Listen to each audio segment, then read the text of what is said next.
Sí, obvio. Vamos al living porque vamos a hablar ahora, con José María del Pino.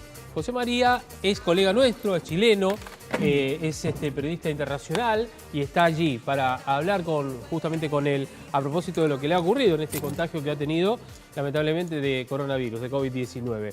¿Cómo te va, José María? Muy buenas tardes, gracias por atendernos. Hola Javier, hola Victoria, Andrea, ¿cómo están? Muy buenas ¿Cómo va? tardes. ¿Cómo va? Bien, ya oficialmente viviendo mi primer día de alta, pero por precaución he optado por no salir de mi hogar hasta el próximo lunes. Está muy bien, está muy bien. Mira, qué alegría que nos contás eso. ¿Te sentís bien vos? Ya no tenés ni tos, ni dolor de cabeza, ni fiebre, no sé cuáles fueron tus síntomas exactamente. Yo tuve una sintomatología bastante leve, la verdad, y doy gracias a Dios por ello. Sé que hay muchas personas que están sufriendo en las UCI, en sus casas, problemas mucho mayores de los que yo sufrí. Yo partí con una sintomatología que estuvo asociada a dolores de cabeza. Es un dolor bastante envolvente, como si la meninge estuviese inflamada. En el fondo te envuelve completamente el cerebro y la cabeza. Y que cuando se sumaron a ese dolor de cabeza, que no pasaba con paracetamol, dolores musculares en la espalda, en los hombros, que de repente tomaban las piernas, me di cuenta que a lo mejor ya podía tener dos de las sintomatologías que se habían reportado como nuevas sintomatologías dentro del coronavirus. Y por eso, como soy periodista, trabajo en la calle, interactúo con personas, me pareció un acto de responsabilidad, indistintamente de que no tenía sintomatologías graves, ir a realizarme el examen para saber si podía seguir trabajando o mejor era guardar mi cuarentena. Cuando llegué a realizarme el examen, recibí a las 30 horas más o menos el resultado de ese examen en la clínica y fui notificado por mail. Me salió positivo efectivamente para el test PCR y lo que hice fue notificar a 2 contactos estrechos que había tenido los 5 días previos que me parecía que podían haber estado expuestos a algún tipo de contagio. Notifiqué también a mi edificio, a la administración del edificio, para que supiesen que ya había un integrante de la comunidad del edificio contagiado por COVID y comencé a tomar todas las precauciones de este confinamiento estricto, donde uno no puede compartir con otras personas, donde en mi caso vivo solo, tuve que hacerme una red de apoyo con mis vecinos del departamento 603, 704, para que fueran a la farmacia o al supermercado por mí, así que hubo que armar toda una contingencia producto de esto, porque como te digo, vivo solo y no comparto espacio con nadie más. Claro, una logística, ¿no? Ahora, vos que estás en la calle, como muchos de nosotros también, trabajando en este caso, ¿dónde crees que te contagiaste el COVID-19? Es decir, ¿tenés alguna referencia, alguna idea? Curiosamente, yo no creo que me lo haya contagiado trabajando propiamente tal. Estoy muy consciente de un momento en el que estuve expuesto al contagio, que fue yendo a comprar en un almacén del centro de Santiago, precisamente en medio del reporteo, y me pasó que me encontré con una persona en situación de calle. Ajá. Y esa persona me pidió dinero porque quería comprarse una cerveza, ¿no?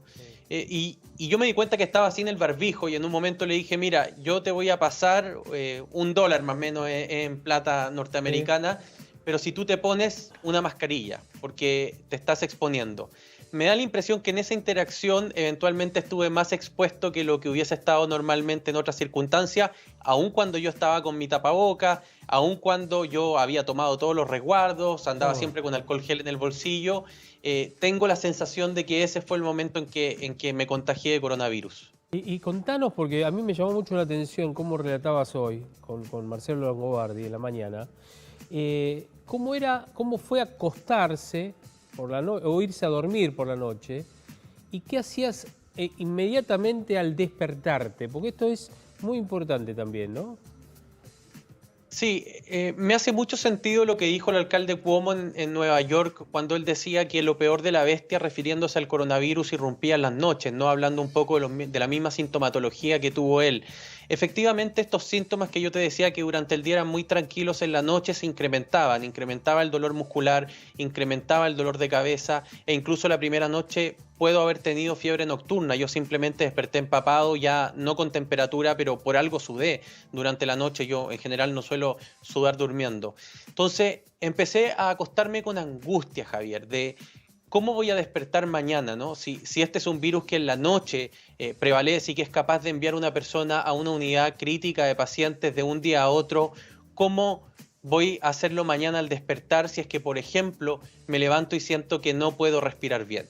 Entonces cuando despertaba, lo primero que uno realizaba era intentar de inhalar profundamente contando hasta 10 para ver cómo estaba mi capacidad respiratoria, porque si no inmediatamente yo tenía que tomar las llaves de mi auto e irme a un hospital, porque insisto, estoy solo, para que me internaran porque evidentemente estaba con problemas de saturación. Yo creo que a nivel psicológico, la angustia que representa lo desconocido, un virus que no sabemos cómo se comporta, pero que vemos que tiene la capacidad de enviar a alguien a una unidad de paciente crítico en cosa de horas, es sin duda alguna lo más angustiante, aun cuando uno pueda tener sintomatología leve, como en mi caso, o ser asintomático, como en otros casos. Quiero contarte que hoy me contaban nada más en una radio chilena en la que yo trabajo los lunes y viernes, que el panelista de otro programa que había sido detectado como un portador asintomático había comenzado ayer, 8 días después de haber sido detectado como sintomático, con sintomatología, y que en la noche fue ingresado a una unidad de paciente crítico en un hospital. Fue de un día a otro. Entonces,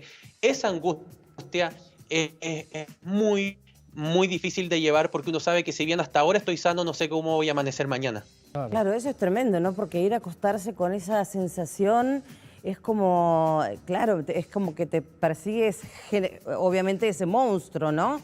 Ahora, y el tema del olfato, porque viste que también dicen que, bueno, está entre las características, ¿no?, de la enfermedad, que perdés el olfato.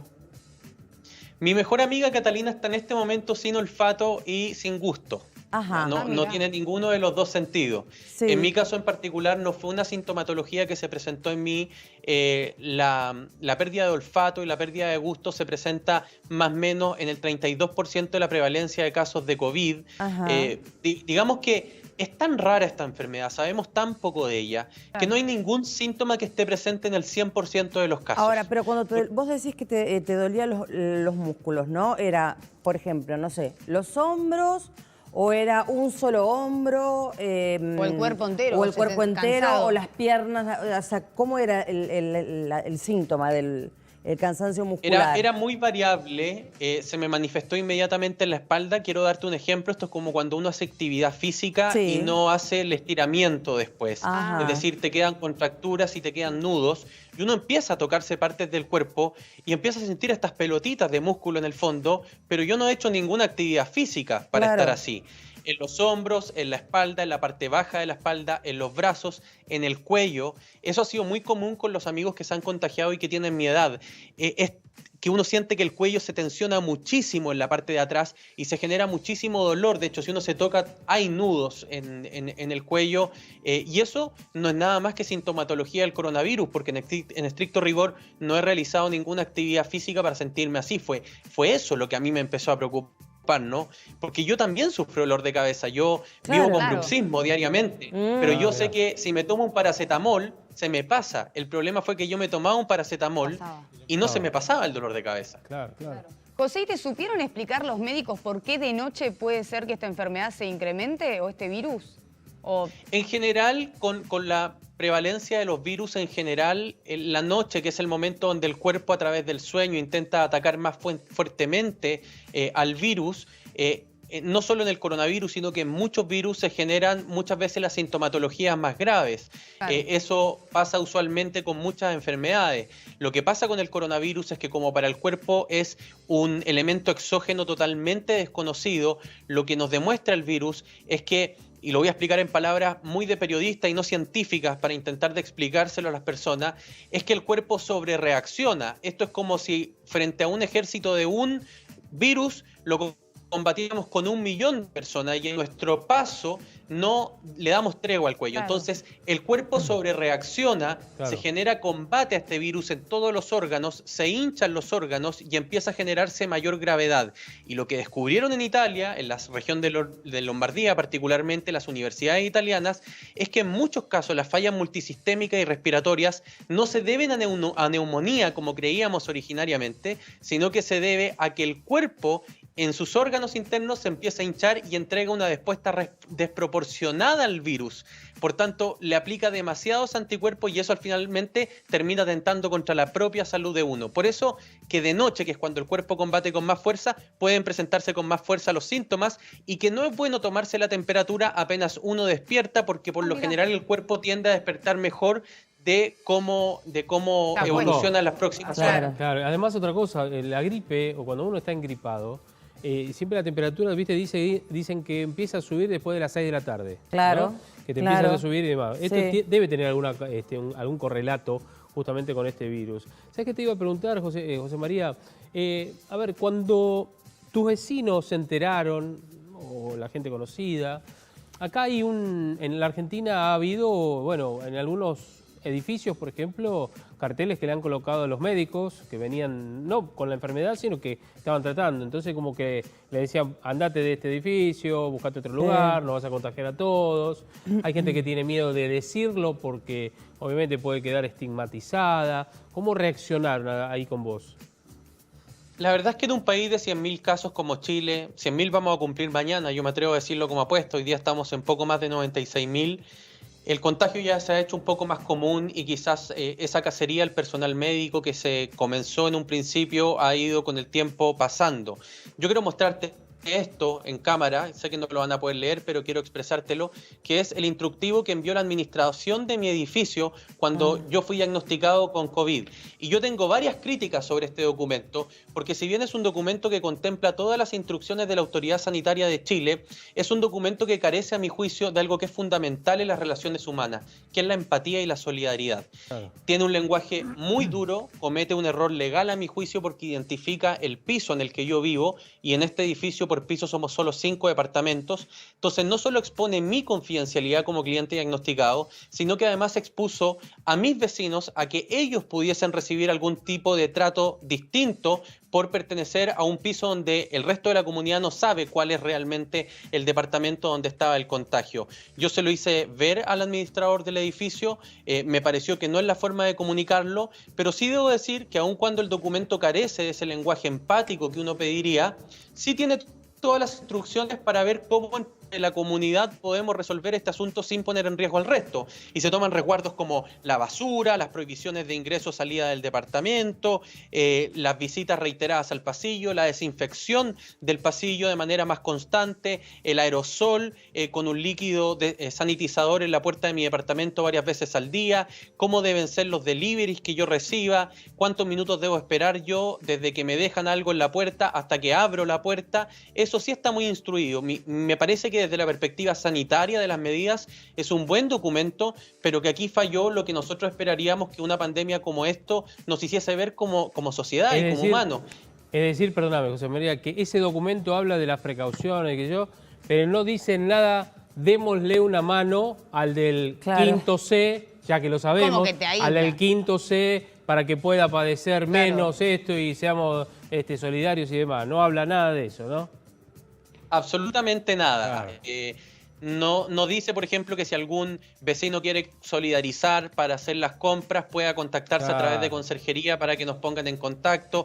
Es decir, yo creo que las pandemias sacan lo mejor y lo peor de nuestras sociedades. Si algo que nos ha demostrado hoy la pandemia, y esto es muy interesante, lo hablé hace un par de horas con el ministro de Economía chileno, Lucas Palacio, que nos invitó a los corresponsales internacionales a una conferencia telemática, y él dice varias cosas que me parecen muy interesantes. Dice que lo primero es que el virus es una bofetada para la soberbia de aquellos países que creímos que con nuestra fuerza económica, con una sociedad centrada en lo individual, en el consumo, íbamos a poder combatirlo. Pero también por otro lado vemos que esa conducta cultural del individualismo se ve reflejada en momentos como este, donde uno esperaría solidaridad, y nos damos cuenta todos que culturalmente también hemos tenido un cambio profundo como sociedad y buscamos nuestro propio autorresguardo antes que buscar el resguardo del vecino, del compañero.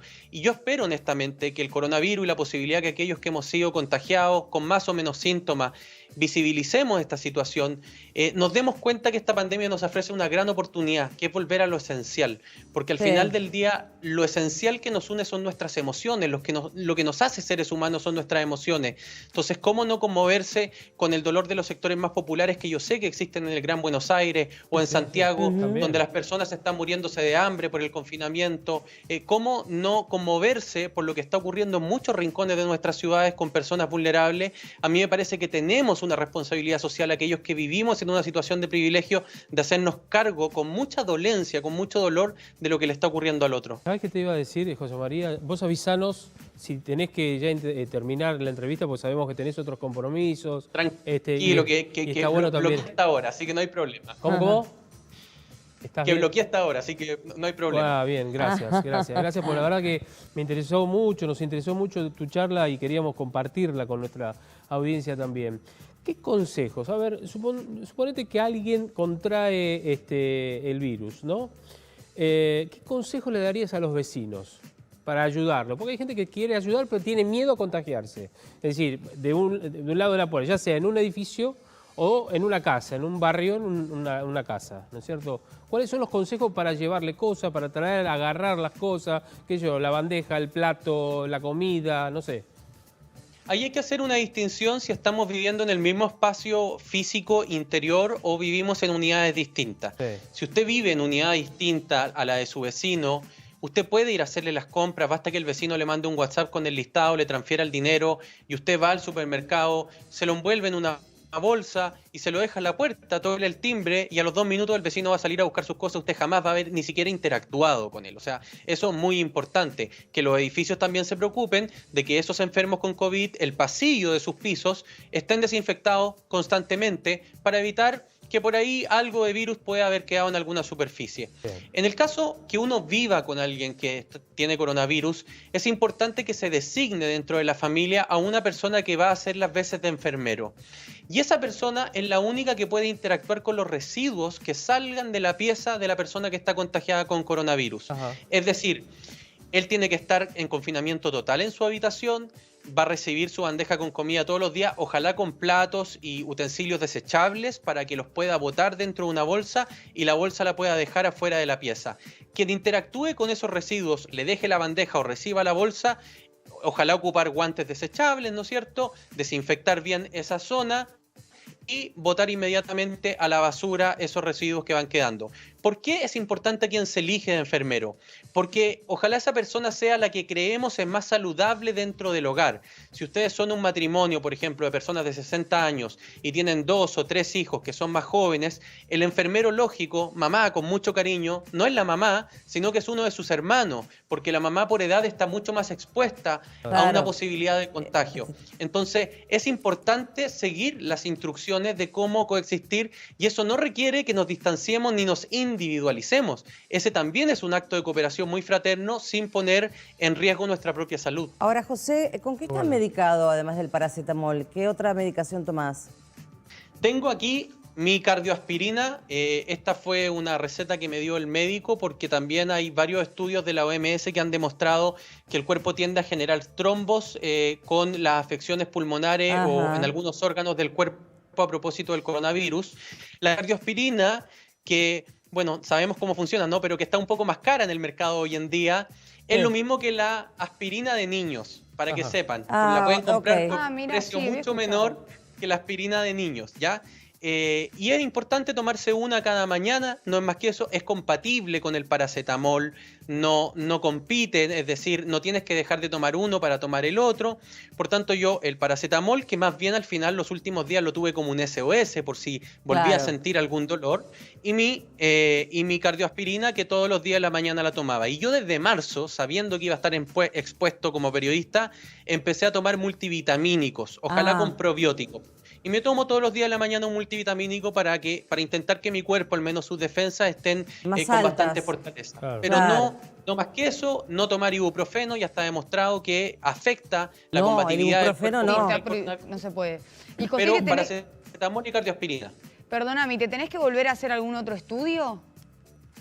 ¿Te dijeron? En mi caso, en estricto rigor, Chile sigue en ese sentido la recomendación de la OMS, que es que cuando una persona ha cumplido 14 días en confinamiento después de un positivo y durante 72 horas no ha presentado síntomas, es dado de alta e ingresa a la lista de recuperados no infectantes. Sin embargo, como yo sé que si salgo de esta casa va a ser a trabajar, porque los periodistas tenemos como esa adicción a la noticia y nos gusta estar donde las cosas están ocurriendo, me pareció un acto de responsabilidad pedirle a mi médico que por favor me emitiera una orden para hacerme el examen de anticuerpos por toma de sangre. No el test rápido, sino que la muestra de laboratorio para tener un perfil un poquitito más claro. Y yo mañana tengo ya mi hora en el laboratorio a las 9 de la mañana hora de Chile para hacerme mi examen y ver si es que la IgM, que es el anticuerpo de combate directo y de corta duración del cuerpo, está baja y la IgE está alta, lo que quiere decir es que yo ya pasé la infección aguda del virus y simplemente tengo los anticuerpos IgG, que son los anticuerpos de larga duración. Pero si me llegase a salir el anticuerpo IgM elevado, significa que mi cuerpo, sin yo tener síntomas, sigue combatiendo activamente el virus y eventualmente yo podría ser contagiante. Por eso es importante para mí, que podría exponer a otras personas, realizarme este examen de anticuerpos para saber que efectivamente ya se está más superado. ¿Y vas a donar plasma al momento de ya estar recuperado totalmente? Como acá en la Argentina, por ejemplo, están donando plasma. Lo ha hecho inclusive efectivos de la Policía de Seguridad Aeroportuaria. Aquí 50 y pico fueron a donar y son aquellos que han tenido COVID-19. La razón por la que yo di a conocer mi positivo de COVID no fue porque, aun cuando dicen que a algunos periodistas les gusta transformar su vida íntima en un reality show, yo nunca he sido de ello. Ni lo pensamos. Lo hice porque asumí como una especie de cara visible de la campaña de donación de plasma que hay en el país. Qué bueno. Cuando a mí me notificaron, yo me contacté con varias organizaciones de salud y les dije, miren, yo voy a visibilizar mi caso y en cada vez que yo visibilice mi caso en Twitter, en Instagram, voy a poner el recordatorio que quienes ya lo han superado, están combatiendo con éxito el coronavirus, se acerquen a donar, que en el caso de Chile es a través de un formulario donantecovid.cl, que estas instituciones se contactan contigo para establecer todo el protocolo. Tengo entendido que puedo donar plasma después del día 22, desde el primer síntoma, cuando ya hay más certeza de que hay anticuerpos de larga duración, pero que también tienen que ver cuál es mi carga de anticuerpos, porque si es muy baja, no soy un donante posible, y por eso que se invita a que ojalá los que donen sean aquellas personas que llegaron a estar mucho más críticos que uno y que desarrollaron anticuerpos más firmes, digámoslo así, para donar el plasma a otros. Ya. Me voy a parar un segundito porque quiero compartir con vos algo que seguramente nos vas a explicar muy bien. Nosotros tenemos, porque, a ver, se ha hablado aquí en la Argentina, vos lo sabés, el presidente argentino, Alberto Fernández, ha mencionado en algún par de ocasiones a Chile, ¿no? Entre otros países, pero fundamentalmente queríamos centrarnos en lo que vos decías, porque nos llamó la atención obviamente también, que Chile va a tener alrededor de 100.000 contagiados. Y tomamos el caso de Santiago, ¿no? Santiago de Chile, con el Gran Santiago inclusive también. A ver, lo detenemos justamente aquí, hasta aquí nomás, le pido al director. A ver si nos podés explicar un poquitito estos números. La población de poco más de 8 millones, el 80 significa, el Santiago y Gran Santiago, el 80% de contagiados en todo el país y el 70% de las muertes del país, solamente Santiago. ¿Es así? Sí, y hay un dato más duro. El 22% de las muertes que se han producido en Santiago vienen de recintos geriátricos, de recintos de mirá, el 22%. Donde viven personas adultos mayores. Sí. Quiero explicarte algo porque creo que pongan ese mapa en pantalla es para uno como periodista chileno mucho más fácil explicarle a la audiencia argentina qué pasó el mapa, en Santiago de Chile. Mirá. Sí, lo tenés. Mira. Cada uno de esas zonas geográficas, todo ese mapa que ustedes están mostrando es el Gran Santiago, ya es la capital de Chile. Pero cada uno de esos cuadritos que están divididos por fronteras es una comuna, es decir, tiene un municipio distinto. En Chile, las marcas blancas son las fronteras entre comunas, ¿correcto? Efectivamente, son las fronteras entre comunas. Entonces, cada una de esas comunas se fue a cuarentena en tiempos distintos porque acá había una estrategia que se llamaba la cuarentena dinámica y progresiva. Es decir, si una comuna llegaba a un número determinado de contagios, si ese número de contagios tenía una determinada densidad por kilómetro cuadrado y dependiendo del contexto sanitario de la comuna, la autoridad decidía si la comuna iba o no iba a cuarentena. Ese es el tipo de cuarentena que tuvo Chile, que es diferente a la cuarentena nacional que tuvieron ustedes en Argentina. Claro. ¿Ya? Por ejemplo, las primeras comunas en irse a cuarentena fueron ahí arriba, en el Rincón, Las Condes, Lo Barnechea. Las Condes es uno de los lugares más, digamos, de alto más poder, acaudalados de Santiago. De alto poder adquisitivo, claro, muy conocido. Sí. Las Condes, Providencia, Vitacura, Lo Barnechea se fueron a cuarentena porque ahí llegaron los contagiados desde Europa. Mirá. Claro. Para que lo sepan. Sí, acá está Providencia, exactamente. Exacto. Pero mientras estaban esas comunas en cuarentena, el resto de la ciudad seguía funcionando. Claro. ¿Ya? Y por eso que es importante que lo sepan. Entonces tú te preguntas, ¿quién va a atender al supermercado de Las Condes, que es un servicio esencial? Bueno, una persona que vive ahí abajo, Javier, en Por La acá. Pintana, en Puente Alto. Ajá. ¿Ya?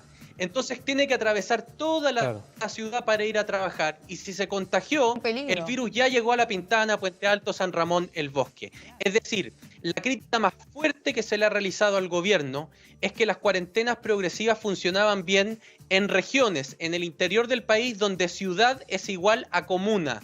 Es decir, yo apago la ciudad completa, pero Santiago es una conurbanización de 32 comunas, entonces el virus nunca dejó de circular. El gobierno debió retractarse para mandar todas las comunas en su conjunto, que son las que ustedes están mostrando ahí, a cuarentena. Pero ¿cuándo lo hizo? Cuando el virus ya había brotado en los sectores más populares de Santiago, donde hay más hacinamiento, donde hay menos que comer. Entonces, esto es lo que ocurrió en Chile. Ese fue el error político de la estrategia de Sebastián Piñera. Bueno, a ver, nosotros acá estamos, viste que hemos vuelto hacia atrás, un paso hacia atrás, ¿no? Del que habíamos tomado. Estoy hablando en el AMBA, es decir, en la ciudad de Buenos Aires, en el Gran Buenos Aires, sobre todo por obviamente este crecimiento, que era lógico, pero bueno, hoy estamos volviendo un poquitito atrás. ¿Vos creés, a ver, no sé si preguntarte vos, tal vez vos tengas una idea, ¿es más o menos lo que ha pasado en Chile? Digamos que avanzaron un poco más, o la Argentina se ha retraído, se ha contraído un poco más en esto del virus. ¿Cómo lo ven ustedes en esa comparativa? A mí en el caso particular de Argentina hay dos cosas que me llaman la atención. Cuando uno, para la estrategia del gobierno chileno era fundamental para saber cuál es la densidad del contagio territorial, el testeo masivo vía PCR. Sí. Chile tiene 530.000 test PCR realizados, más de 500.000 de la población se ha realizado un test. Y eso te permite tener una radiografía de densidad de contagio mayor. Entonces, en eso se apoyaba el gobierno para ver cuánto iba liberalizando los confinamientos en los distintos sectores de la ciudad. A ver, se te está cortando un poquitito, José María, a ver, probemos ahora. Sí, que a ver, ahora sí, es el audio. 1, 2, 3. Ahí estamos, a ver. ¿Es el audio, dices tú? Sí, sí. Yo tengo bien el audio. Se entrecorta, pero no importa. A ver, vamos a probar ahora, dale. Si me escuchas ahí, yo Perfecto, te puedo contar así al aire. Perfecto. Perfecto. Muy bien. Entonces, lo que te decía es que se produce en Las Condes, se producen en otros lugares de la ciudad. Se me cayó ahí el micrófono porque lo estaba arreglando. Ahí está. Se produce la circulación del virus y en Santiago se sabía dónde habían hartos contagios porque teníamos hartos exámenes PCR. Mi preocupación respecto a la Argentina, retomando lo que yo les decía, es que en Argentina no se testea masivamente como estrategia de gobierno. Es decir, para una población de más de 40 millones de habitantes no hay un número de test similar, por ejemplo, al que hace Chile respecto a 18 millones. Entonces, ¿cómo decide un gobierno dónde liberalizar y dónde no las medidas de confinamiento si no sabe dónde están los contagiados? ¿Qué es lo que dice la OMS, no? Diagnosticar, trazar y aislar. Entonces, acá en Chile lo que falló fue el trazo. Es decir, se diagnosticó y se intenta aislar, pero entre medio se perdió el trazo. Claro. Yo creo que esos son los criterios que hay que tener claros para poder dilucidar cómo podrían evolucionar las cuarentenas o la liberalización de las cuarentenas en Argentina. Sí, allá, y con esto cerramos, José María, y te agradecemos tantísimo. Allá, a ver, acá hay mucha gente que dice, necesito ir a trabajar, quiero salir, quiero tener mi recreación, no aguanto más estar en casa, pero fundamentalmente muchos de lo que dicen es, necesito ir a abrir mi negocio, porque si no, no puedo pagar los sueldos. Y el empresario dice, si yo no produzco, porque no podemos, la actividad nuestra está impedida, ¿cómo hago para pagar los sueldos? Ahora se viene el aguinaldo y demás. ¿Está pasando lo mismo allí? Porque hemos visto incidentes en las últimas horas allí en Santiago.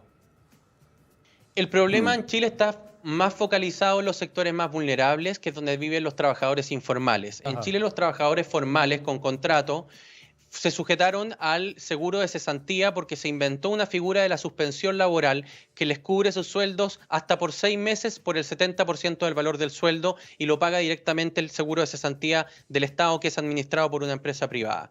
Después tienen los trabajadores de boleta de honorario, que se está sobre ellos debatiendo un ingreso máximo de cerca de $800 por mes en el Congreso Nacional en este momento. Sí. Pero tiene los trabajadores informales que viven del día a día, de vender en la feria, de vender en la calle, de tener sus cosas. Y esos trabajadores informales en este momento están reclamando la ayuda del gobierno y son los que tú ves protestando. Y por otro lado también tienes un Estado que dentro de todo había venido ahorrando mucho los últimos años, entonces puede abrir líneas de crédito de tasas cero, básicamente, que es lo que está ocurriendo en Chile, para que las pequeñas y medianas empresas puedan mantener su continuidad de flujo y puedan pagar las acreencias que tienen por este periodo que no están abiertos. Entonces, lamentablemente, a mi juicio, no hay dicotomía entre economía y salud.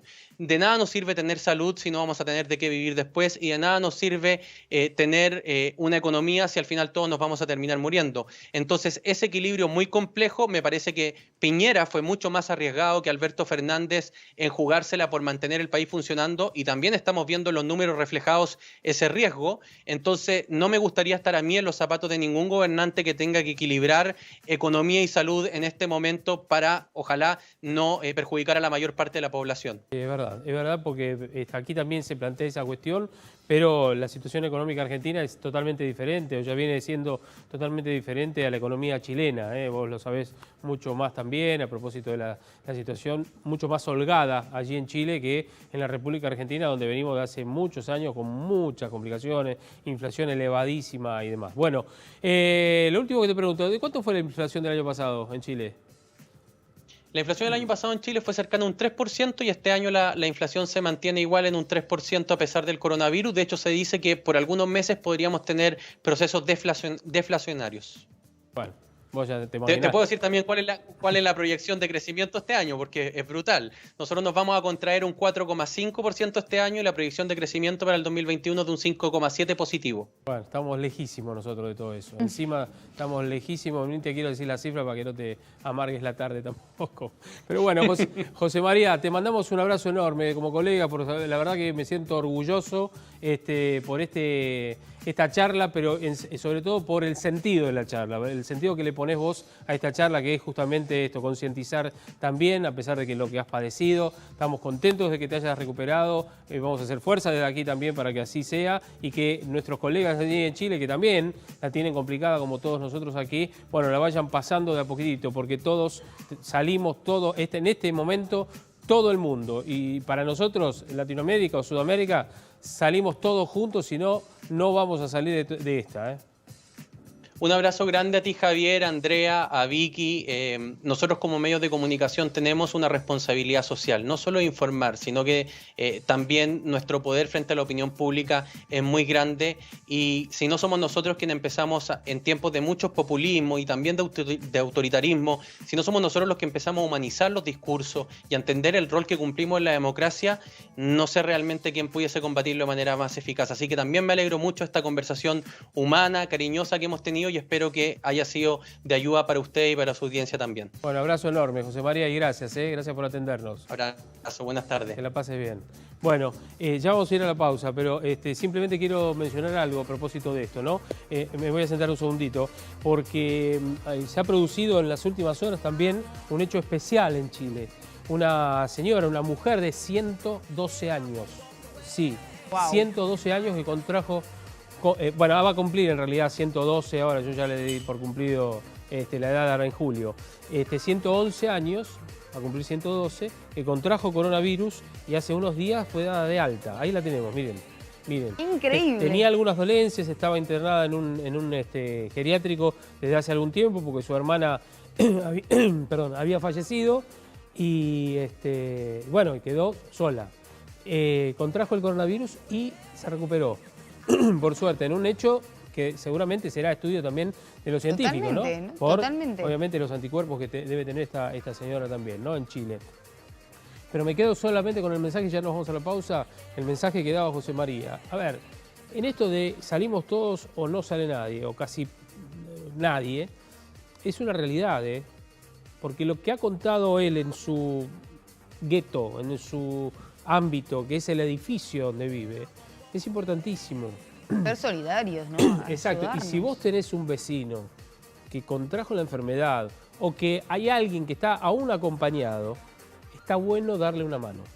no Totalmente. tenerle miedo al virus. Porque lo único que uno tiene que tener es precaución, ¿sí?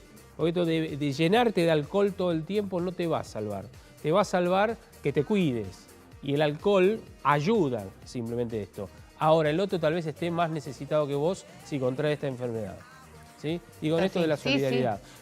Tuvo que la legislatura porteña disponer, votar una ley para sancionar a aquellos que hostiguen a los médicos en los lugares donde viven.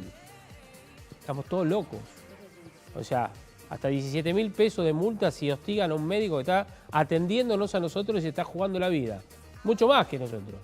Mucho más que vos te ponés la máscara, te ponés el barbijo, salís caminando, mirás a todos mal y qué sé yo, y no querés tocar y protestás porque hay uno que está a 3 metros y en vez de estar a 4 metros. Entonces, a eso es lo que voy, ¿no? La solidaridad entre todos es como si fuéramos todos abrazados, aún con coronavirus. No hay otra manera. Por eso, tender la mano, y si hay alguien en la calle que, como dijo él, lo ves sin barbijo, te sobra uno, dáselo. Y si no, comprá y dáselo. Porque cuidarlo a él, te estás cuidando vos mismo. Totalmente. Por lo que dijo él. Digo, en esto de los sanitarios somos solidarios, pero en el momento que a veces apremian un poquito las cosas, somos individualistas también. Son los menos, pero tratemos de dar una mano, esta es la idea. Bueno, en mi edificio, para agregar, ayudamos mucho a las personas que son adultas. Aquellas personas También, que claro. quizás no tienen por qué salir. No salgas, yo te claro, lo compro, no te sí, preocupes. Lo hacemos, nos Exacto. ayudamos entre nosotros. Tal cual. Y Nos acá- avisamos cuando alguno va al supermercado o a alguna Exacto. verdulería y necesitan Está algo. buenísimo. Bueno, lo tratamos de hacer. Y Es aquel un edificio vecino que- grande, entonces entre todos de a poco podemos ayudarnos. Está bueno, y aquel que es adulto, que no es adulto mayor, y tal vez tiene miedo de salir, también darle una mano. Darle una mano, también en eso. Bueno, ¿nos vamos a la pausa? Vamos a la Linda pausa. nota, Muy bien la Sí. producción, felicitaciones a la Muy buena. producción que trabaja todos los días mucho para conseguir este tipo de notas. Bueno, nos vamos a una pausa, ya volvemos aquí en Hoy Nos Toca, ya no te vayas hasta las 7, tenemos mucho más.